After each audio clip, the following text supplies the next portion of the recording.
Hello guys, welcome to my channel.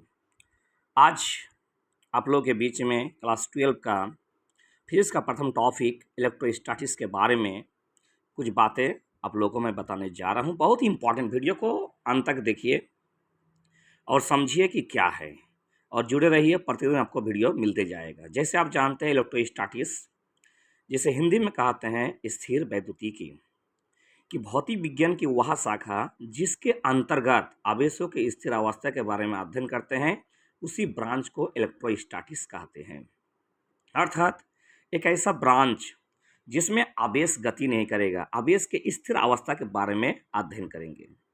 तो सबसे पहले हम बात करेंगे इसका इतिहास पर, कहाँ से आए, कैसे आए। तो आप जानते हैं कि 600 ईसा पूर्व एक साइंटिस्ट था जिसका नाम था थेल्स। थेल्स ने सबसे पहले एबोनाइट के छड़ और बिल्ली के फार, रेशम के कपड़े के साथ जब उसने घर्षण किया तो देखा कि कुछ आवेशों का वितरण इस बॉडी से उस बॉडी में हो गया। जब पता चला कि आवेश दो प्रकार के होते हैं, एक है धनावेश तथा एक है ऋणावेश। दो धनावेश के बीच विकर्षण होते हैं तथा दो ऋणावेश के बीच भी विकर्षण होते हैं, लेकिन एक धनावेश तथा एक ऋणावेश के बीच क्या होते हैं? आकर्षण होते हैं। आवेश का एसआई मात्रा जो होता है सर, वो होता है कूलम होते हैं, और जो सीजीएस मात्रा होते हैं वो होते हैं स्टेट कूलम होते हैं। और ये चीज़ जानते हैं आप कि एक माइक्रो कूलम 10⁻⁻6 कूलम के बराबर होता है, एक नैनो कूलम 10⁻⁹ कूलम के बराबर होता है, एक पिको कूलम 10⁻⁹ के 12 के बराबर होते हैं। अब आवेश के मूलभूत गुण में आप सब जानते हैं कि आवेश के मूलभूत गुण 3 प्रकार होते हैं: आवेश का योगोत्तमक गुण, आवेश का संरक्षित गुण, आवेश का क्वांटमीकरण गुण।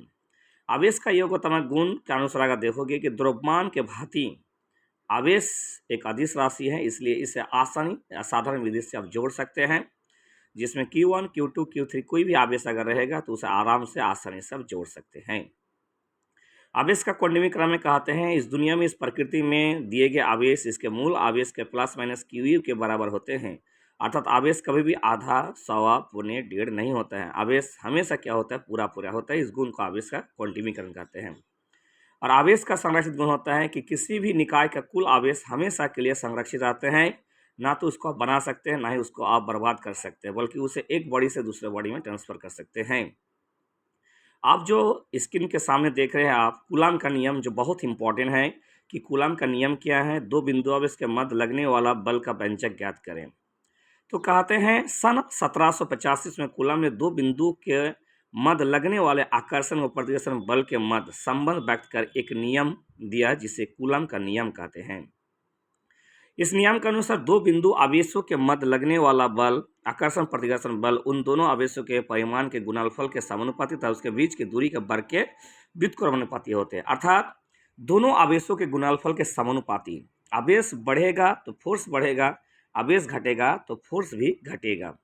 और यहाँ पे कहते हैं माना दो बिंदु आवेश Q1 तथा Q2 तथा एक दूसरे से r दूरी पर स्थित है, तो इसके मध्य लगने वाला बल F समानुपाती Q1 and Q2 and F समानुपाती 1/r²। उपयुक्त दोनों मिलाने पर F समानुपाती Q1 एंड Q2/r²। जहाँ पे समानुपाती हटाने के लिए K लगता है या फिर C लगता है, एक कांस्टेंट होता है जिसे कूलम का कांस्टेंट कहते हैं, जिसका मान आवेशों की दूरी तथा बल के मात्रा के आवेशों के बीच की दूरी पर निर्भर करते हैं।